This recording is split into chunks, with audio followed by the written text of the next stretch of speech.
माता की। भारत माता की। मुख्यमंत्री श्रीमान शिवराज सिंह चौहान, केंद्रीय मंत्रिमंडल के मेरे सहयोगीगण, श्रीमान नरेंद्र सिंह जी तोमर, वीरेंद्र कुमार जी, ज्योतिरादित्य सिंधिया जी, अन्य सभी महानुभाव और यहां इतनी बड़ी तादाद में पधारे हुए मेरे सभी परिवारजनों,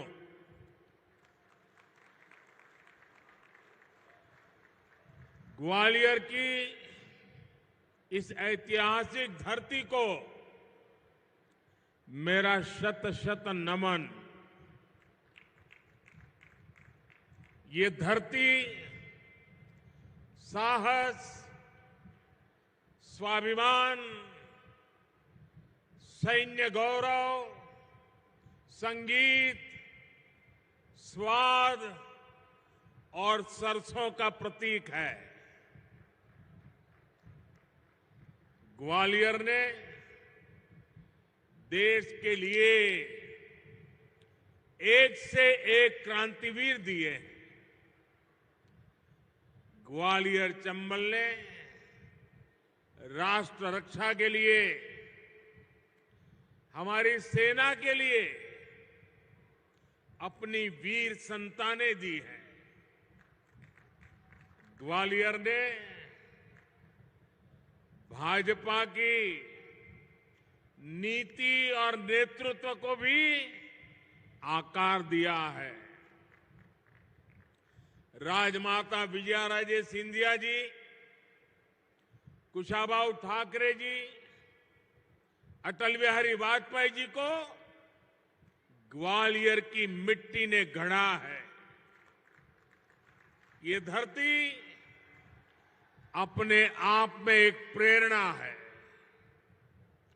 इस मिट्टी से जो भी देशभक्त निकला, उसने खुद को राष्ट्र के लिए खपा दिया।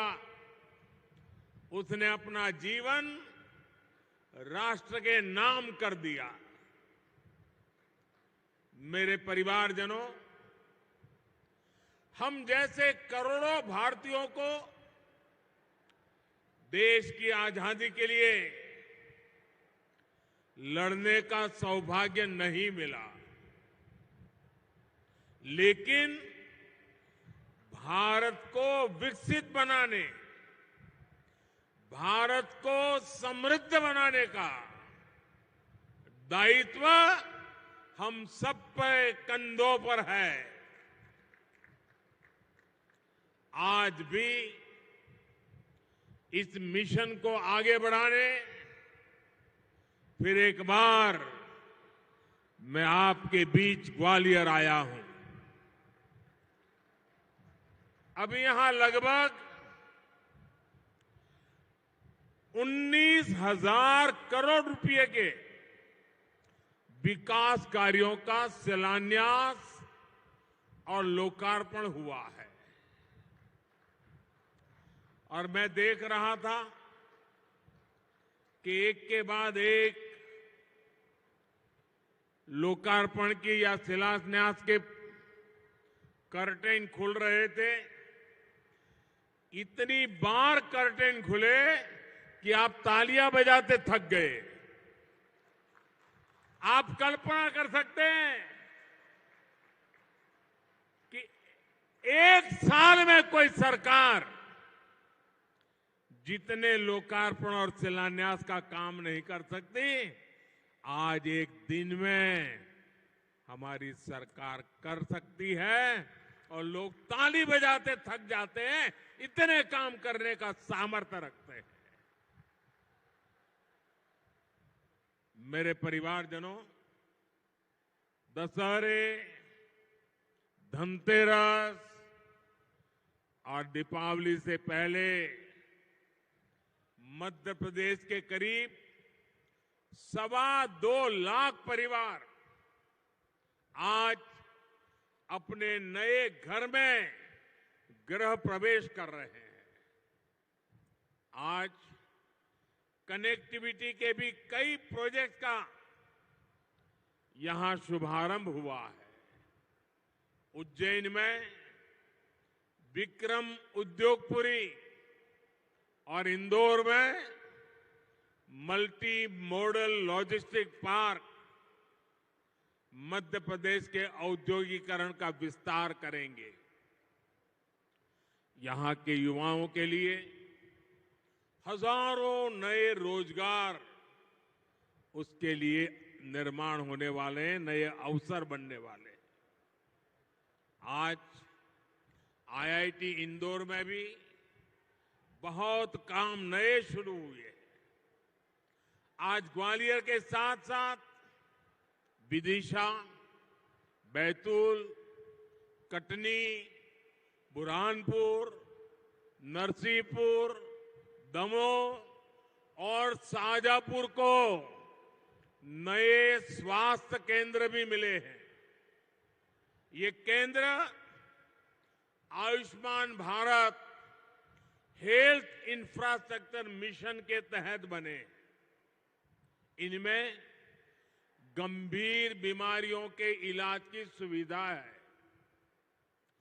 मैं इन सभी के लिए आप सबको, मध्य प्रदेश के मेरे परिवारजनों को बहुत बहुत बधाई देता हूं। साथियों, ये जो इतने सारे काम हैं, ये डबल इंजन सरकार के साझा प्रयासों का परिणाम है। जब दिल्ली और भोपाल दोनों जगह समान सोच वाली जनता जनार्दन को समर्पित सरकार होती है, तब ऐसे काम और तेज गति से होते हैं। इसलिए आज मध्य प्रदेश का भरोसा डबल इंजन सरकार पर है। डबल इंजन यानी एमपी का डबल विकास। मेरे परिवारजनों, बीते वर्षों में हमारी सरकार मध्य प्रदेश को बीमारू राज्य से देश के टॉप 10 राज्यों में ले आई है। यहां से अब हमारा लक्ष्य मध्य प्रदेश को देश के टॉप 3 राज्यों में ले जाने का है। एमपी टॉप 3 में जाना चाहिए कि नहीं जाना चाहिए? एमपी का स्थान टॉप 3 में होना चाहिए कि नहीं होना चाहिए? बड़े गर्व के साथ 3 तक पहुंचना है कि नहीं पहुंचना है? ये काम कौन कर सकता है? ये काम कौन कर सकता है? ये काम कौन कर सकता है? ये काम कौन कर सकता है? ये गारंटी कौन दे सकता है? ये गारंटी कौन दे सकता है? आपका जवाब गलत है। ये गारंटी एक जिम्मेदार नागरिक के नाते आपका एक वोट मध्य प्रदेश को नंबर 3 पे ले जा सकता है जी। डबल इंजन को दिया आपका हर वोट एमपी को टॉप 3 में पहुंचाएगा। मेरे परिवारजनों, एमपी का विकास वो लोग नहीं कर सकते जिनके पास ना तो कोई नई सोच है, न विकास का रोडमैप है। इन लोगों का सिर्फ एक ही काम है,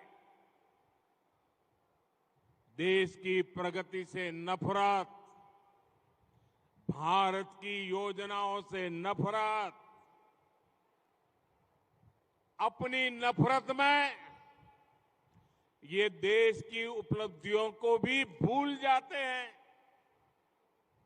आज आप देखिए, पूरी दुनिया भारत का गौरवगान कर रही है।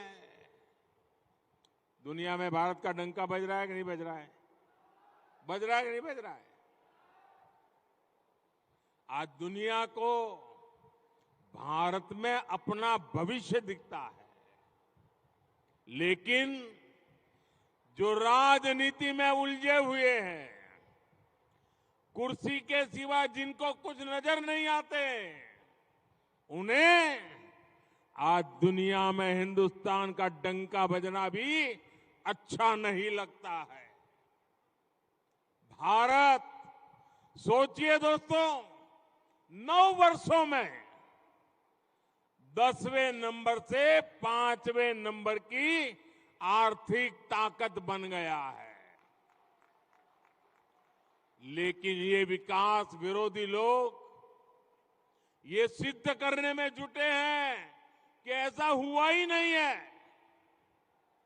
मोदी ने गारंटी दी है कि अगले कार्यकाल में भारत दुनिया की टॉप 3 इकोनॉमी में एक नाम हमारे हिंदुस्तान का होगा।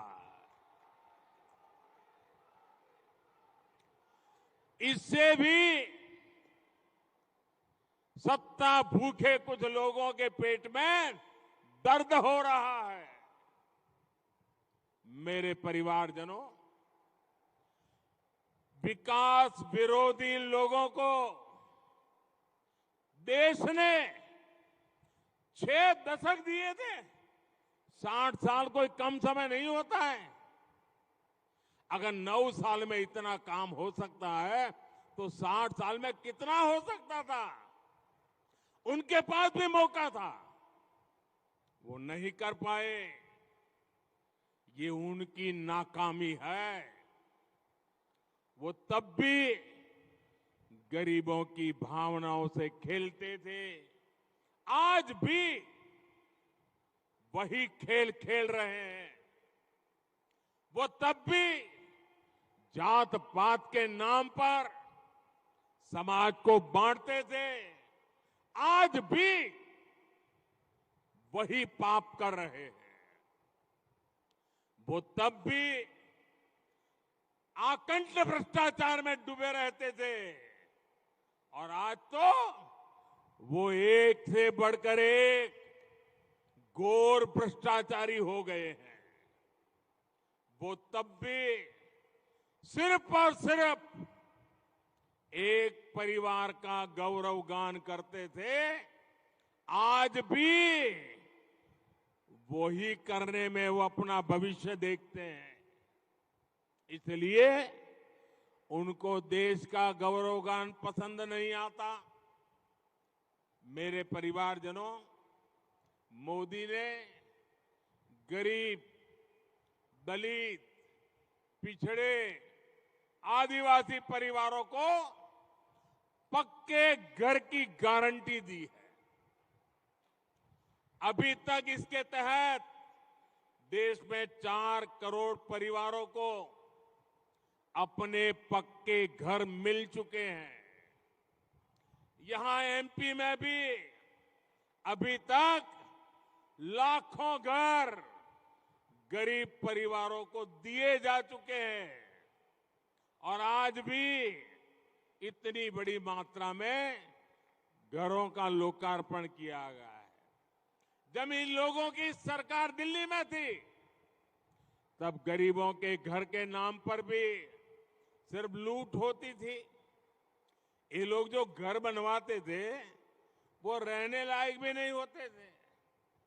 देश भर में ऐसे लाखों लाभार्थी थे जिन्होंने कभी उन घरों में पैर तक नहीं रखा।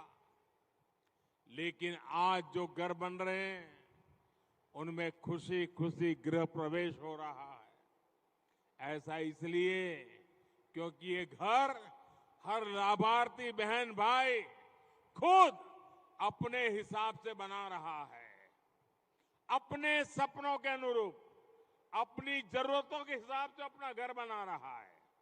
हमारी सरकार जैसे जैसे काम होता जाता है, टेक्नोलॉजी के माध्यम से मॉनिटर होता है और तुरंत उसके खाते में सीधे पैसे भेज देती है। कोई चोरी नहीं होती है, कोई कट की कंपनी नहीं, कोई भ्रष्टाचार नहीं, और उसका घर बनना आगे बढ़ जाता है। पहले घर के नाम सिर्फ 4 दीवारें खड़ी होती थी। आज जो घर मिल रहे हैं, इनमें टॉयलेट, बिजली, नल से जल, उज्ज्वला की गैस, सब कुछ एक साथ मिलता है। आज यहां ग्वालियर और श्योपुर जिले के लिए अहम जल परियोजनाओं का भी काम शुरू हुआ है। ये भी इन घरों में पानी की सप्लाई में मदद करेगी।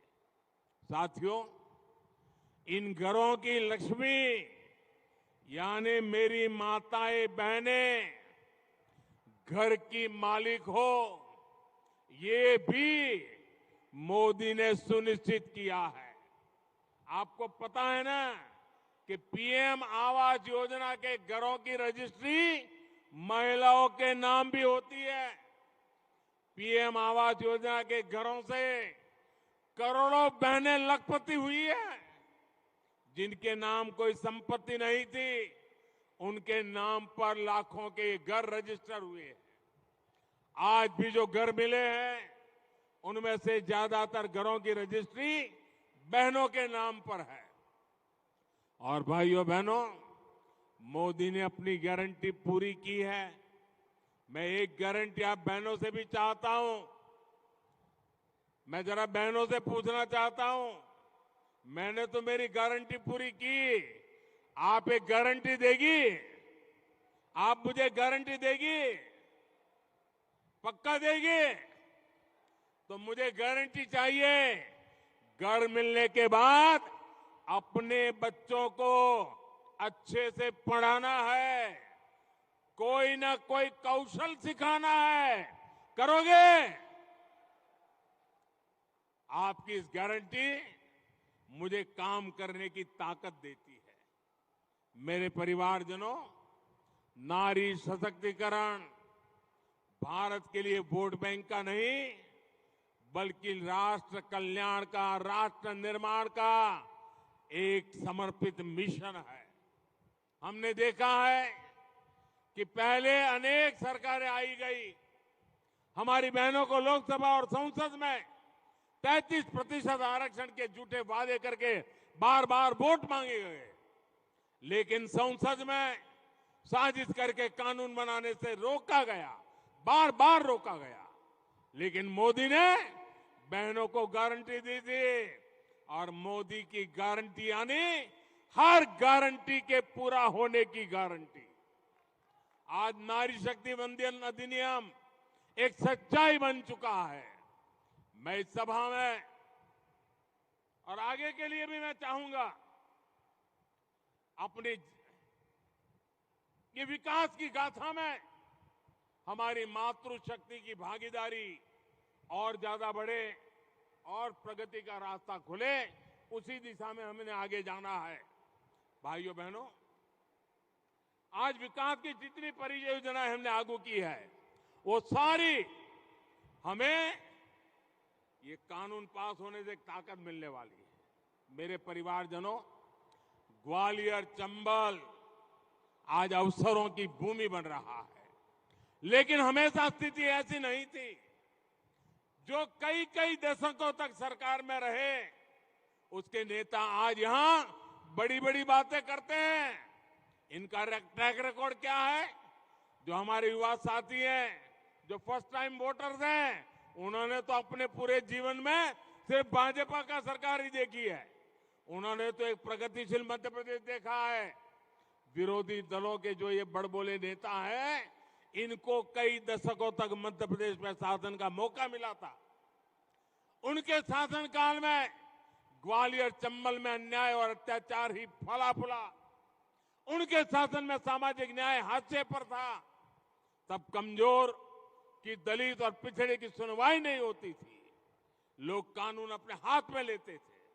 सामान्य जन का सड़क पर आना जाना मुश्किल हो गया था। बहुत परिश्रम कर हमारी सरकार इस क्षेत्र को आज की स्थिति तक पहुंचा पाई है। अब यहां से हमें पीछे नहीं देखना है। मध्य प्रदेश के लिए अगले 5 साल बहुत अहम है। आज देखिए, ग्वालियर में नया एयरपोर्ट टर्मिनल बन रहा है, एलिवेटेड रोड बन रही है, जहां 1000 बेड का नया अस्पताल बना है, नया बस अड्डा, आधुनिक रेलवे स्टेशन, नए स्कूल कॉलेज, एक के बाद एक पूरे ग्वालियर की तस्वीर बदल रही है। ऐसे ही हमें पूरे मध्य प्रदेश की तस्वीर बदलनी है और इसलिए यहां डबल इंजन की सरकार जरूरी है।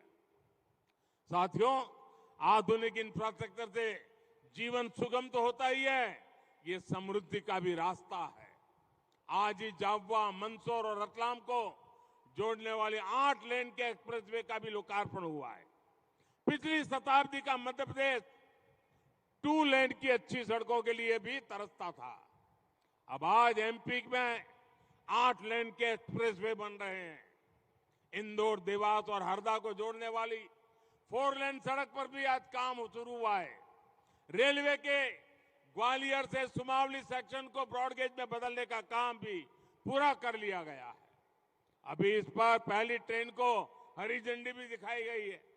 कनेक्टिविटी के इन सभी कार्यों से क्षेत्र को बहुत बड़ा लाभ होने वाला है। साथियों, आधुनिक इंफ्रास्ट्रक्चर और अच्छी कानून व्यवस्था से किसान हो या फिर उद्योग व्यापार कारोबार, सब फलते फूलते हैं। जहां विकास विरोधियों की सरकार आती है, वहीं दोनों सिस्टम चरमरा जाते हैं। आप राजस्थान में देखिए, सरेआम गले काटे जाते हैं और वहां की सरकार देखती रहती है। ये विकास विरोधी लोग जहां जाते हैं, वहां तुष्टीकरण भी आता है। इससे गुंडे, अपराधी, दंगाई और भ्रष्टाचारी बेलगाम हो जाते हैं। महिलाओं पर, दलित, पिछड़े, आदिवासियों पर अत्याचार बढ़ते हैं। बीते सालों में इन विकास विरोधियों के राज्यों में क्राइम और करप्शन सबसे अधिक बढ़ा है। मध्य प्रदेश को इसलिए इन लोगों से बहुत सावधान रहना है। मेरे परिवारजनों, हमारी सरकार हर वर्ग, हर क्षेत्र तक विकास पहुंचाने के लिए समर्पित है। जिनको किसी ने नहीं पूछा, उनको मोदी पूछता है, मोदी पूजता है। मैं आपसे जानना चाहता हूं, क्या 2014 से पहले किसी ने दिव्यांग शब्द सुना था? जो शारीरिक रूप से किसी चुनौती से घिरे रहते थे, उन्हें पहलों की सरकारों द्वारा ऐसे ही बेसहारा छोड़ दिया गया था। ये हमारी सरकार है जिसने दिव्यांगजनों की चिंता की, उनके लिए आधुनिक उपकरण मुहैया कराए, उनके लिए कॉमन साइन लैंग्वेज विकसित करवाई। आज यहां ग्वालियर में दिव्यांग साथियों के लिए नए स्पोर्ट्स सेंटर का उद्घाटन हुआ है। इससे देश में एक बड़े स्पोर्ट्स हब के रूप में ग्वालियर की पहचान और सशक्त होगी। और साथियों, मेरी बात पे विश्वास करना, दुनिया के अंदर खेल की चर्चा होगी, दिव्यांगजनों के खेल की चर्चा होगी, ग्वालियर का नाम रोशन होने वाला है। लिख लीजिए। और इसलिए मैं कहता हूं, जिनको किसी ने नहीं पूछा, उनको मोदी पूछता है, उनको मोदी पूजता है। इतने सालों तक देश के छोटे किसानों को किसी ने नहीं पूछा। इन छोटे किसानों को मोदी ने पूछा, उनकी चिंता की। पीएम किसान सम्मान निधि के माध्यम से देश के हर छोटे किसान के खाते में अब तक 28,000 रुपये हमारी सरकार ने भेजे हैं। हमारे देश में 2.5 करोड़ छोटे किसान ऐसे हैं जो मोटा अनाज उगाते हैं। मोटा अनाज उगाने वाले छोटे किसानों की भी पहले किसी ने चिंता नहीं की। ये हमारी सरकार है जिसने मोटे अनाज को श्री अन्न की पहचान दी है, उसे दुनिया भर के बाजारों में ले जा रही है। साथियों, हमारी सरकार की इसी भावना का एक और बड़ा प्रमाण पीएम विश्वकर्मा योजना है। हमारे कुम्हार भाई बहन, लोहार भाई बहन, सुतार भाई बहन सुनार भाई बहन, मालाकार भाई बहन, दर्जी भाई बहन, धोबी भाई बहन, जूते बनाने वाले भाई बहन, बाल काटने वाले भाई बहन, ऐसे काम करने वाले लोगों के लिए अनेक साथी हमारे जीवन के महत्वपूर्ण स्तंभ रहे। इनके बिना जीवन की कल्पना भी असंभव। इनकी सोच आजादी के इतने दशकों बाद हमारी सरकार ने ली। ये साथी समाज में पीछे रह गए थे, अब इनको आगे लाने का बहुत बड़ा अभियान मोदी ने चलाया है। इन साथियों को ट्रेनिंग देने के लिए हजारों रुपये सरकार देगी। आधुनिक 15,000 भी इन साथियों को दिया जा रहा है। विश्वकर्मा साथियों को ऋण की गारंटी मोदी ने ली है, केंद्र सरकार ने ली है। मेरे परिवारजनों, देश के विकास विरोधी राजनीतिक दल मध्य प्रदेश को पीछे ले जाने की इच्छा रखते हैं, जबकि हमारी डबल इंजन की सरकार भविष्य की सोच रखती है। इसलिए विकास का भरोसा सिर्फ और सिर्फ डबल इंजन सरकार पर कर सकते हैं। मध्य प्रदेश को विकास के पैमाने पर देश में टॉप के राज्यों में लाने की गारंटी सिर्फ हमारी सरकार दे सकती है। मैं अभी शिवराज जी बता रहे थे कि स्वच्छता में मध्य प्रदेश देश में नंबर 1 है। आज गांधी जयंती है, गांधी जी स्वच्छता की बात करते थे। कल पूरे देश में स्वच्छता का कार्यक्रम हुआ। एक भी कांग्रेसी को आपने स्वच्छता करके देखा क्या? स्वच्छता करने के लिए अपील करते देखा क्या? क्या मध्य प्रदेश का स्वच्छता में नाम नंबर 1 हुआ है? ये भी कांग्रेस वालों को पसंद नहीं है। वो मध्य प्रदेश का क्या भला करेंगे भैया? ऐसे लोगों पर भरोसा कर सकते हैं क्या? और इसलिए मैं आप सबसे आग्रह करता हूं भाइयों बहनों, विकास की इस रफ्तार को आगे बढ़ाना है, बहुत तेजी से बढ़ाना है। और आप इतनी बड़ी तादाद में आशीर्वाद देने आए, मैं ग्वालियर चंबल के आप साथियों को इतनी बड़ी संख्या में यहां आशीर्वाद देने के लिए पधारने पर हृदय से आभार व्यक्त करता हूं। मेरे साथ बोलिए, भारत माता की, भारत माता की, भारत माता की। बहुत बहुत धन्यवाद।